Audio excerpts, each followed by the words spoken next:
Bienvenidos a una nueva emisión de nuestro programa 360 grados, una mirada global, aquí en Segundo Paso, con una mirada del mundo, de sus procesos políticos, de los hechos noticiosos, que nos permite comentar, analizar, dar a conocer. Y con ello, dar comienzo de inmediato a este recorrido, a esta visión global, atravesando el Atlántico, el Mediterráneo, y adentrándonos en Palestina. Esta Palestina ocupada y colonizada desde el año 1948 por Israel y que ha recibido un espaldarazo a sus reclamaciones y sus denuncias respecto a los crímenes que se comete por parte de Israel, el régimen de Israel que ocupa su territorio en materia de construir asentamientos ilegales en Cisjordania.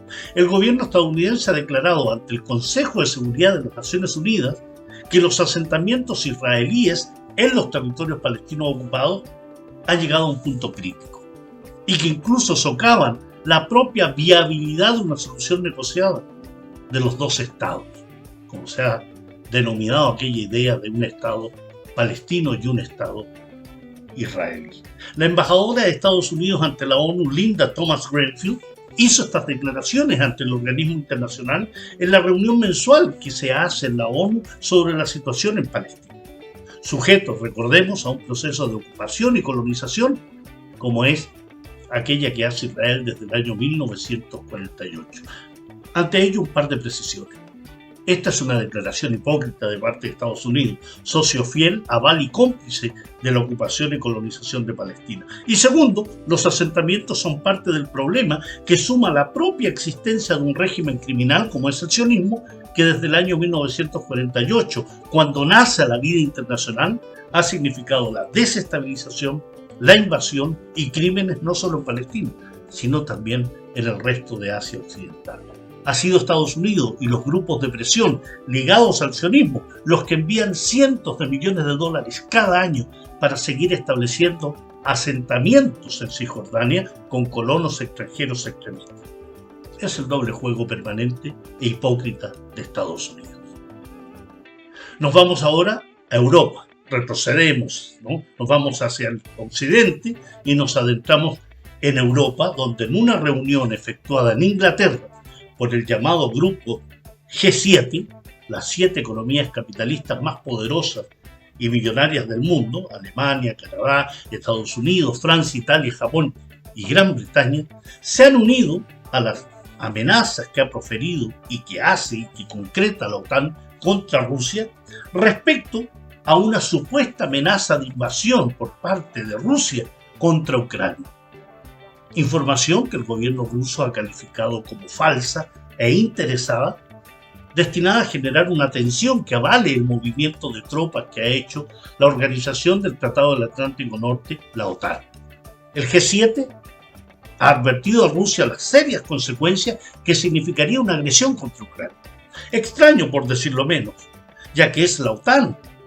Es esta organización la que traslada tropas, maquinaria bélica, incendia los medios de desinformación internacionales. Entre estas amenazas, generando procesos de desestabilización, presiones y sanciones contra Rusia. Y este G7 es aliado de la OTAN, es aliado del Consejo de Europa, de la Unión Europea, que sostiene que es la nación euroasiática la agresora. Por ello digo extraño, ¿no? Las democracias hipócritas se aseguran estar unidas en su condena respecto a la acumulación de tropas rusas en su frontera occidental.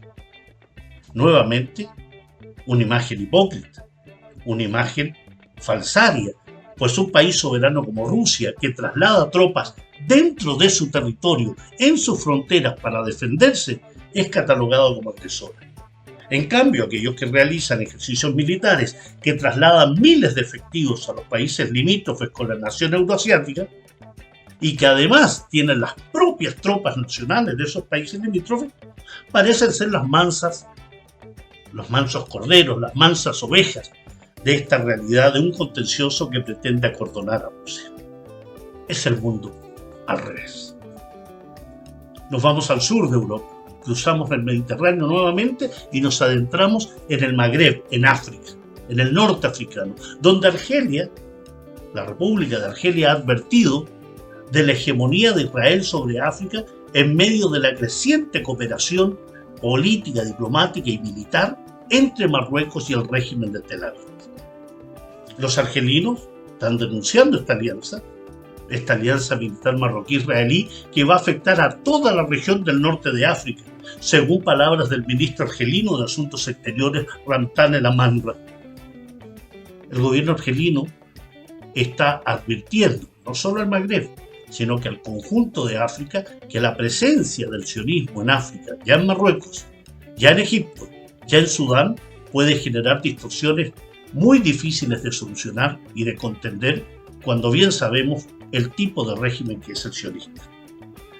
Los lazos con Israel, ha dicho el ministro argelino, es una decisión irresponsable que sacrifica a la población de la región del norte de África y los priva de sus derechos inalienables. ¿Cuáles son? La autodeterminación, por ejemplo, porque eso significa luchar contra el pueblo saharaui ocupado por Marruecos. Y en ese sentido, el sionismo ha apoyado, ha financiado las políticas de represión contra el pueblo saharaui. Las autoridades marroquíes, a través de su alianza con Israel, están contribuyendo a una escalada sin precedentes de la hegemonía israelí en la región. Y la cooperación militar con el régimen de Tel Aviv provoca aún más el deterioro de las relaciones entre Argelia y Marruecos, que ya están deterioradas, con rompimiento de relaciones, con maniobras militares y sin duda con toda una situación que no afecta solo a los norteafricanos, sino que, y bien lo saben los europeos, los está afectando en el tema del suministro de gas. Con esto se demuestra que el clima de enfrentamiento entre ambos países no cesa y difícilmente va a cesar si no se va al sionismo del norte africano. Nos vamos de nuevo más hacia el occidente, cruzamos el Atlántico y nos vamos al cono sur sudamericano y nos adentramos en Argentina. Allí, la sociedad argentina ha salido nuevamente a las calles para rechazar las conversaciones y acuerdos entre el gobierno presidido por el presidente Alberto Fernández y el Fondo Monetario Internacional, que nunca trae nada bueno nada nuevo, nada bueno y nada positivo para nuestro pueblo. El objetivo es simplemente refinanciar la deuda externa argentina, que se eleva a los 270.000 millones de dólares, y lo que se está refinanciando son los 45.000 millones de dólares solicitados en las postrimerías del gobierno de Mauricio Macri, cuyo destino permanece en una nebulosa. ¿Dónde está ese dinero? ¿Por qué tiene que pagarlo la sociedad argentina? ¿Por qué tiene que renegociar un dinero mal habido, mal distribuido y que seguramente ha beneficiado solo a los grupos económicos partidarios del macrismo? Los partidos de izquierda y agrupaciones sociales y sindicales salieron a las calles con cánticos, carteles que señalaban pagar la deuda es ajuste, no al pago de la deuda fuera el Fondo Monetario Internacional, mostrando así su rechazo a la decisión del gobierno de Fernández de renegociar una deuda que es considerada ilegítima y fraudulenta. Fernández señaló en forma tajante, y ojalá sea así, que no se va a negociar nada que signifique poner en riesgo el crecimiento y el desarrollo social. Frases que en general se han dado no solo en Argentina, sino que en el conjunto de nuestros países que renegocian su deuda con el Fondo Monetario Internacional. Pues bien sabemos que las exigencias del Fondo Monetario Internacional, del FMI, siempre son leoninas: ajustes estructurales, reducción del tamaño del Estado, uso de nuestros fondos de pensiones, privatización de activos públicos. Esa ha sido la historia con relación a los países sujetos al control de organismos financieros internacionales como el Fondo Monetario Internacional, el Banco Mundial, el Club de París. ¿Será así nuevamente en Argentina? Esperemos que no. Seguimos hacia Occidente, seguimos hacia el continente asiático y nos adentramos en la República Popular China. Para el gobierno chino, los Estados Unidos, con el llamado que ha hecho a la cumbre de la democracia, donde invitó a 109 países, incluyendo, por ejemplo, a Israel, para hablar de democracia. Para el gobierno chino, esta cumbre y la utilización que hace Estados Unidos de este concepto es un arma de destrucción masiva, destinada a interferir, sembrar la discordia y el caos en otros países. La denuncia china da en el clavo. Y da en el clavo porque efectivamente aquí se ha puesto en el tapete el concepto y la práctica de democracia.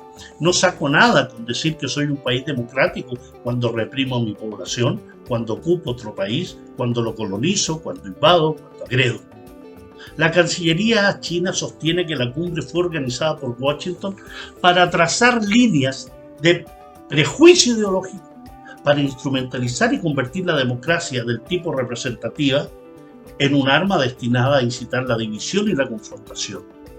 Para China, la democracia norteamericana, al estilo que ellos propugnan, está llena de malestares y está signada por un juego basado en el dinero para los ricos.